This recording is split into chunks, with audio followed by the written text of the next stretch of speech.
Tem uma vontade irresistível de saborear a melhor informação? Dos artigos de opinião até ao acesso antecipado aos Podcast Plus e muitas mais vantagens em ser assinante Observador. Desfrute de tudo como se fosse a última dentada. Não fique de água na boca e aproveite a nossa campanha limitada aos primeiros 500 assinantes. Assine agora em observador.pt por apenas 95 cêntimos por semana. É o preço de um pastel de nata.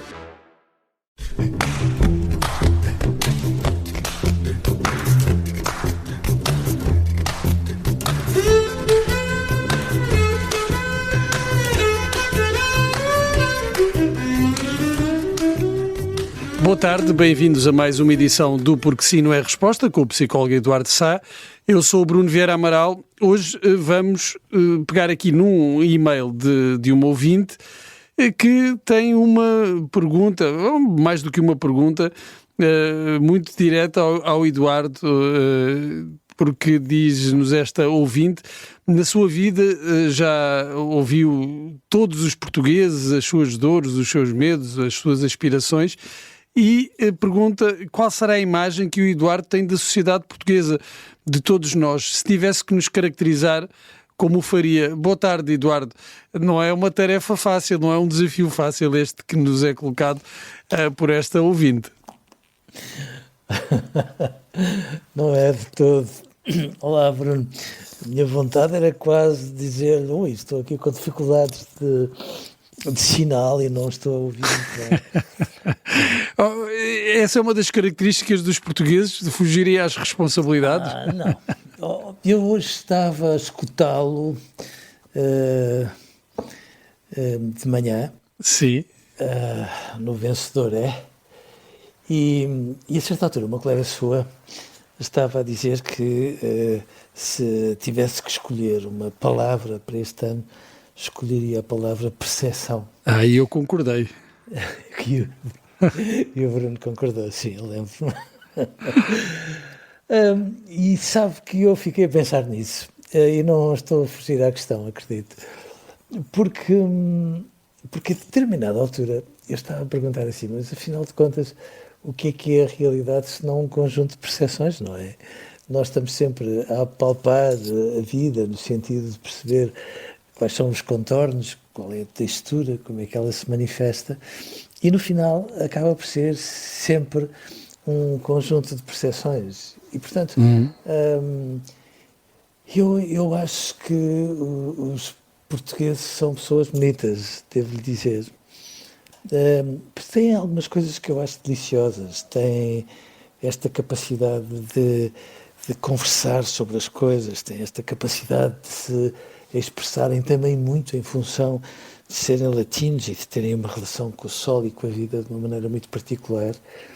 Mas se eu os pudesse caracterizar de alguma forma, eu descreveria-os como, numa leitura mais psicanalítica, se me der licença. Sim, claro. Como se tivessem uma patologia narcísica.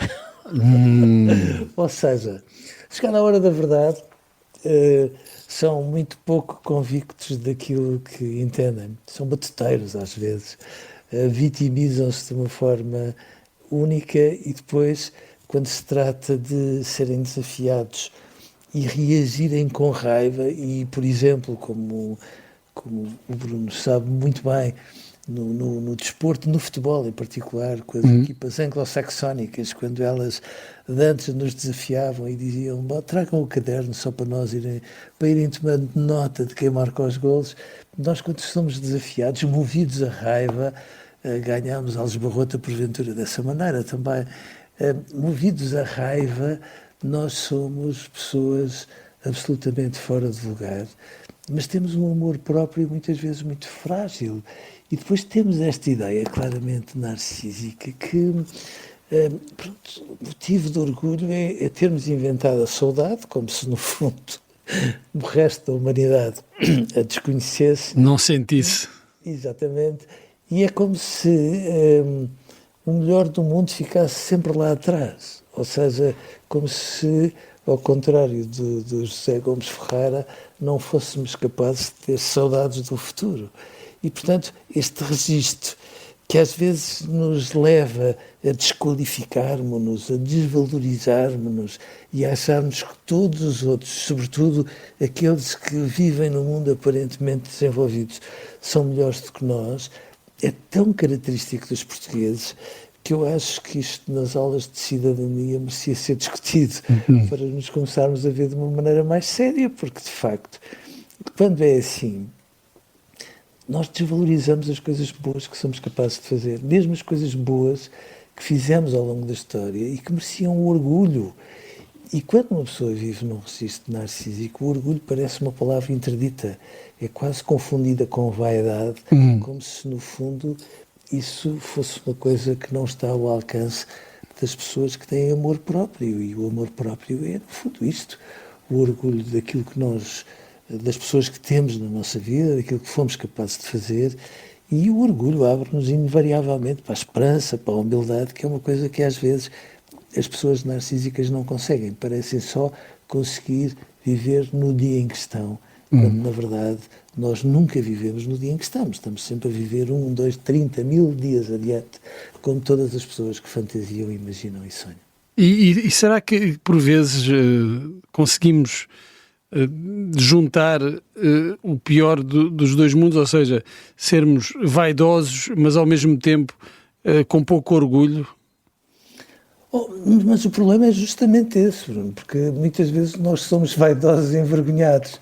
Está a ver? São aquelas pessoas que, no fundo, gostam imenso de falar da vida delas, mesmo quando o fazem desqualificando-se, quase fazendo ironia das coisas que fazem mal, que são os mais vaidosos de todos, porque, afinal de contas, são tão vaidosos como os outros, mas é como se dissessem, sem se darem conta do que estão a dizer, que mesmo aquilo que eles fazem mal, ou supostamente mal, é motivo de vaidade, ao contrário dos outros, claro.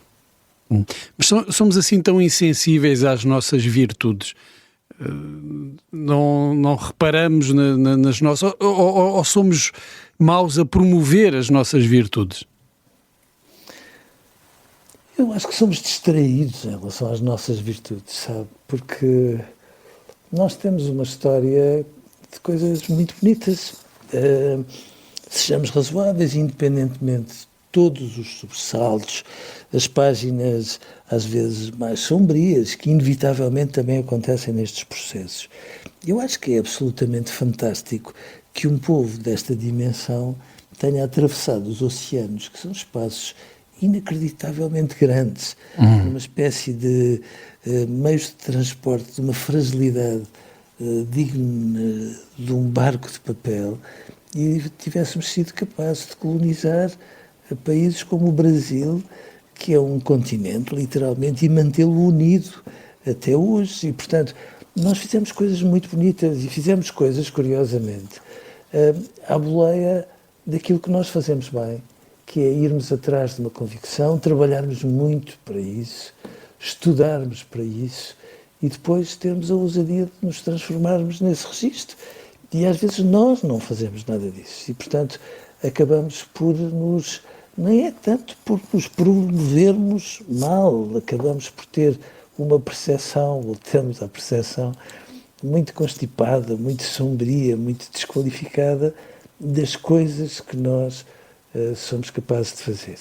E note, às vezes todos nós ouvimos por aí, e com alguma razão, que às vezes somos um bocadinho invejosos, não é? Que quando temos alguém ao nosso lado que é capaz de ter sucesso, como todos os vaidosos e envergonhados, imaginamos que essa pessoa o atingiu de uma forma ínfia, com atalhos menos rigorosos e menos adequados. E, portanto, nessas circunstâncias, vamos alimentando todo um estar que é estranho. E, portanto, eu acho que nós devíamos dizer aos nossos filhos, sim, senhor, o pai e a mãe fizeram coisas tremendas, os avós com dificuldades muitíssimo maiores fizeram coisas muito mais importantes, os trisavós, os tetravós e aquelas pessoas que vocês não conheceram, em circunstâncias ainda mais absurdas, tinham todos os motivos para ter uma relação odiosa com o mundo e ainda assim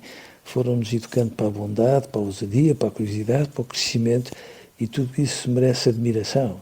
E acho que às vezes nós falamos muito pouco da história aos nossos filhos e depois admiramos que quando chega a altura deles se olharem ao espelho e perguntarem: mas eu tenho orgulho de ser quem sou, às vezes achei muito mais piada aos americanos e aos outros todos, que eles conhecem muito pior, mas é como se no fundo tudo aquilo que faz parte da história deles fosse mais ou menos enigmático e a culpa é nossa.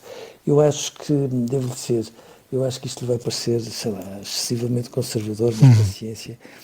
Eu acho muito importante que se tenha muito cuidado com o português e com a matemática. Tenho muita dificuldade em perceber que haja disciplinas de primeira e disciplinas de segunda, mas o que eu tenho mesmo dificuldade é de perceber que a história, por exemplo, já não falo de educação física, de educação musical, de educação visual, mas que a história seja uma disciplina de segunda, eu tenho uma tão grande dificuldade de perceber, porque enquanto for assim, nós continuamos sempre a imaginar que somos mais pequeninos do que somos e a querermos ser muitíssimo maiores do que podemos ser. Mas em relação ao conhecimento da história, hoje também não se pretende ensinar a história de uma forma que reforça o sentimento de culpa? Por favor, hoje ensina-se tudo promovendo o sentimento de culpa. Se o Bruno olhar para aquilo que muitos psicólogos, como me custa dizer isto, Bruno Vieira Amaral, para aquilo que muitos psicólogos recomendam aos pais como receitas simples e fáceis para educarem as crianças, está lá sempre nas entrelinhas: se não faz isto com sucesso, a culpa é sua. Nós vivemos num mundo que passa a vida a alimentar a culpa, como se, no fundo, não percebesse uma diferença fundamental. Uma coisa é a culpabilidade, a consciência das coisas que fizemos mal e a capacidade de as repararmos. É próprio das pessoas saudáveis. Insinuarmos a culpa é uma maneira de estarmos sempre subjugados a uma demagogia que faz com que tenhamos medo de ser corajosos. E isso devia ser uma insubordinação que todos devíamos alimentar, porque esta gente que está sempre, seja a propósito do que for, da história, da educação, de tudo, a insinuar a culpa, está-nos a limitar, está-nos a castrar para a nossa liberdade, e isso é uma coisa que nós temos a obrigação de denunciar. O Eduardo dizia medo de ser corajosos, eu acrescentaria, se me permite, medo de ser felizes, de ser alegres. E assim chegamos ao fim de mais um Porque Sim Não É a Resposta. Estamos sempre em podcast, nas plataformas habituais, no site observador.pt, e pode sempre enviar-nos questões, dúvidas, partilhas através do e-mail eduardo.sa@observador.pt. Eduardo, muito obrigado, boa tarde e até amanhã. Eu é que lhe agradeço. Até amanhã, um abraço.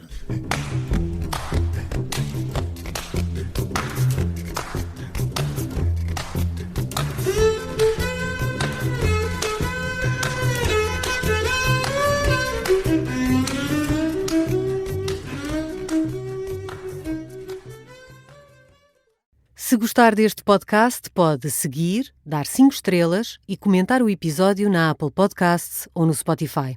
Pode também subscrever e gostar no YouTube. Assim recebe uma notificação sempre que houver um novo episódio.